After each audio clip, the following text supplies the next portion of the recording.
राज्य मंत्रिमंडळाच्या बैठकीमध्ये शेतकऱ्यांसाठी एक मोठा निर्णय घेण्यात आलाय। सरकारनं 1500 कोटी रुपयांची मान्यता दिलेली आहे। शेतकरी बांधवांसाठी अत्यंत महत्त्वाचा आणि हा मोठा निर्णय। केंद्र सरकारचे राज्य सरकारचे 21,000 रुपये शेतकरी कुटुंबाच्या खात्यामध्ये पोहोचवण्याचा निर्णय आज आपण या महाराष्ट्रातील तब्बल 42 लाख शेतकऱ्यांच्या बँक खात्यामध्ये थेट 20,000 रुपये जमा व्हायला सुरुवात झालेली आहे।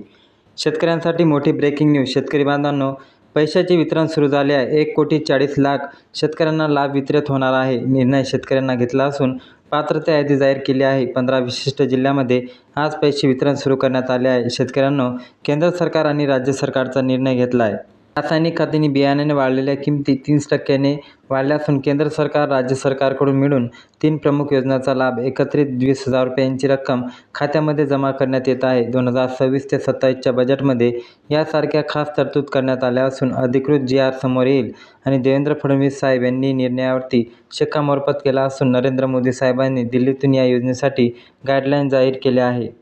ही फक्त एक आर्थिक मदत नाही, तर जागतिक बाजारपेठ युद्धाचा आणि महागाईच्या पार्श्वभूमीवर शेतकऱ्यांना दिलेली सुरक्षा आहे। नागरिकांनो, महाराष्ट्रामध्ये एकूण 42 लाख शेतकऱ्यांचा लाभ मिळत आहे। सरकारने तुमच्या जमिनीचा प्रकार आणि गेल्या 5 वर्षातील पिकांची आकडेवारी तपासली असून अखेर डायरेक्ट बेनिफिट ट्रान्सफरच्या माध्यमातून 20,000 रुपयांचे वितरण केले आहे। गेल्या वर्षामध्ये ज्या भागामध्ये पाऊस अत्यंत कमी पडला, ज्या भागामध्ये पिकांचे अतोनात नुकसान झाले, त्या शेतकऱ्यांना यामध्ये प्राधान्य दिले गेले आहे।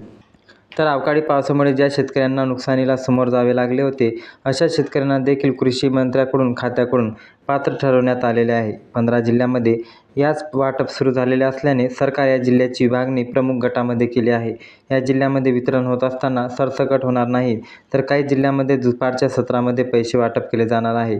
ज्या शेतकऱ्यांना प्राधान्य गट अ मध्ये टाकण्यात आलेले आहे, त्या शेतकऱ्यांना दुपारच्या सत्रामध्ये पैसे टाकण्यास सुरुवात झाली आहे। यामध्ये 7 प्रमुख जिल्ह्यांचा समावेश आहे, तर रात्रीच्या सत्रामध्ये 8 जिल्ह्यांचा समावेश असला तरी बँकेची प्रक्रिया रात्रीच्या सत्रामध्ये सुरू होईल। शेतकरी बांधवांनो, तुमच्याकडे जर पिवळा आणि केसरी रेशन कार्ड असेल तर तुम्हाला 20,000 रुपयापर्यंत लाभ मिळणार आहे आणि तुमचं खातं जर सरकारी किंवा खाजगी बँकेमध्ये असेल तर IT विभागाकडून जे काही डेटा आला आहे त्यानुसार बँकेच्या सर्व्हरवर पैसे सोडले जाणार आहे। काही बँकाचे सर्व सकाळी ॲक्टिव्ह असतात, तर काही बँकांमध्ये सकाळी पैसे नसतात।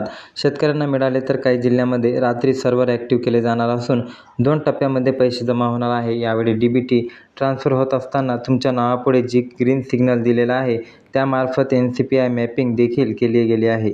महाराष्ट्रातील 42 लाख शेतकऱ्यांना 20,000 रुपयांचा लाभ पेरणीच्या काळामध्ये मिळत असल्यामुळे शेतकरी खुश झाले आहे।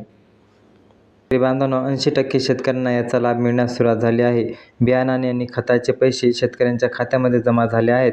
सरकारने यावेळी केंद्र सरकारची मदत घेतली आहे आणि नरेंद्र मोदी साहेबांनी थेट दिल्लीवरून वाटपाचे आदेश देताना नवीन पात्रता यादी देखील जाहीर केली आहे।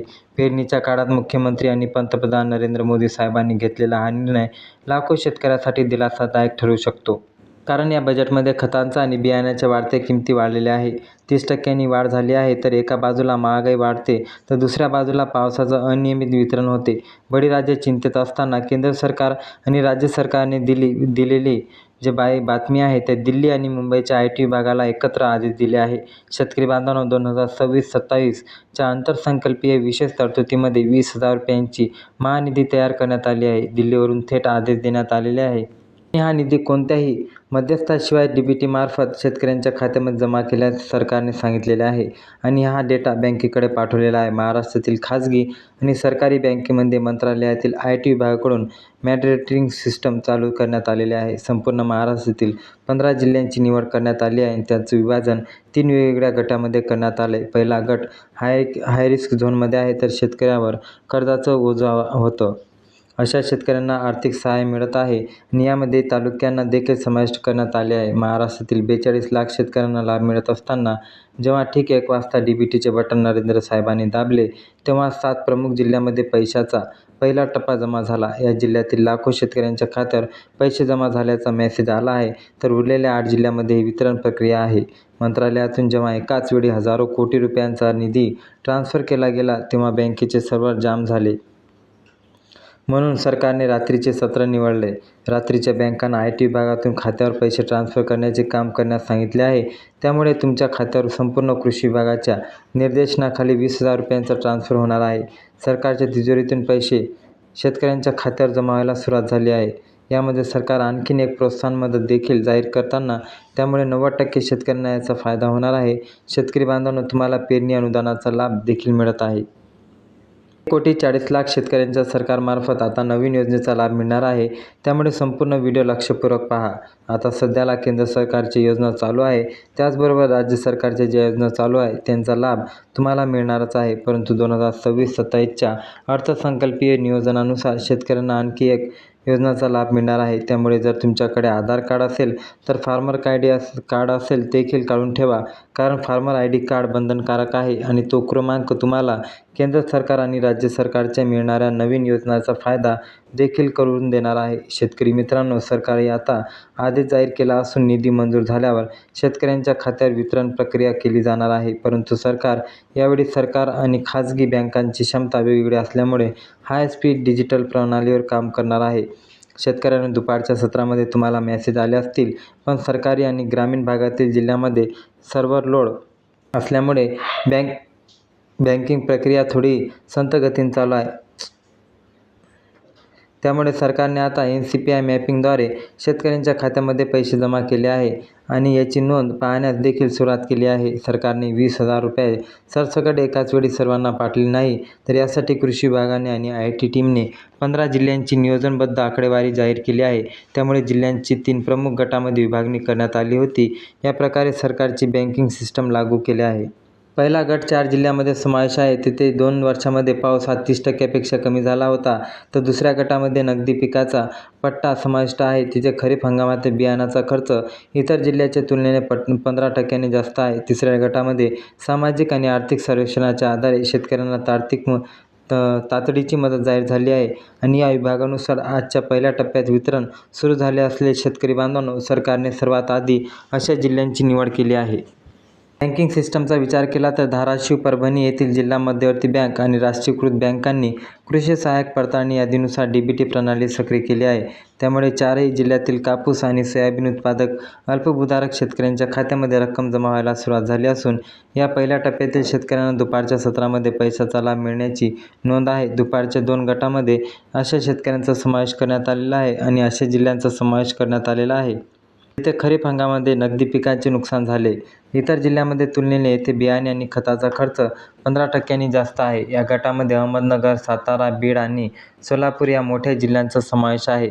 अहमदनगर आणि सातारा यासारख्या मोठ्या क्षेत्रफळाच्या जिल्ह्यामध्ये तालुका पातळीवरती सरकार शेतकऱ्यांची लाभार्थी यादी जाहीर केली होती.